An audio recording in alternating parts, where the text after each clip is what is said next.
Before we begin, there are a few things to take notice of on your microscope. First, you want to make sure that the condenser knob is turned all the way up. Next, you're going to make sure that your blue filter is in place. Lastly, you want to make sure that the 4x objective is in place. Now we are ready to turn on the microscope and begin. Turn on your microscope and raise the rheostat all the way to 10. Now we are ready to put the slide on the stage. For this demonstration, we're going to be using the cross-section of a human artery. Make sure that your slide is not full of fingerprints. If it is, you're going to take a Kim wipe and clean it off. Pull the stage clip open. Place the slide on the stage so that it fits into the corner of the slide holder.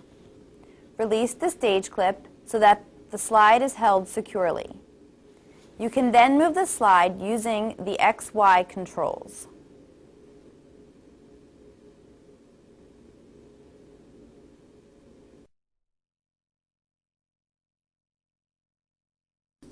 Next, we're going to move the slide so that the specimen is centered in the path of light coming through the microscope.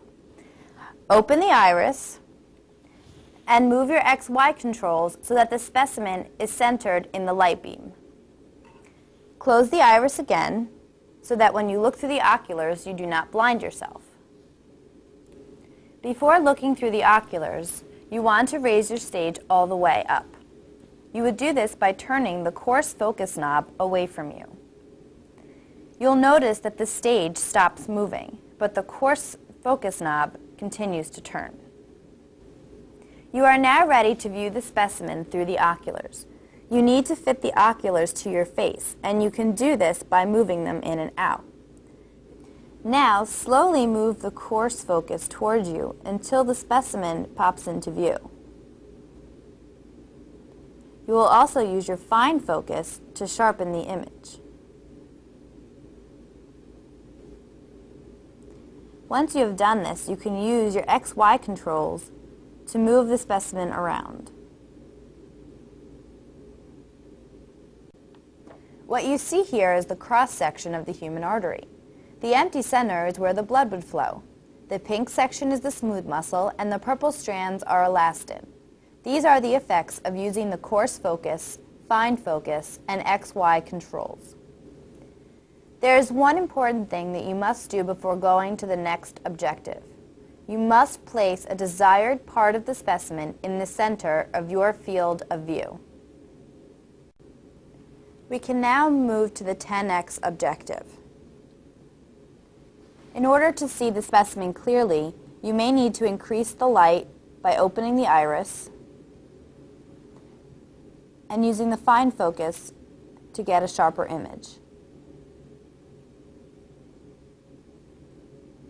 Our next step is to view the specimen under 40x. Once again, you may need to make adjustments with the light by opening the iris and using the fine focus to get a sharper image. You have now learned how to use the compound microscope properly and successfully. It's now time to shut down the microscope, but before doing so, there are a few things you need to do to ensure the success of the next user. First, you're going to make sure that your 4x objective is in place. You're going to close your iris. Then you want to turn down your rheostat all the way back down to 1, and then turn off your microscope. That's it. Good luck in lab.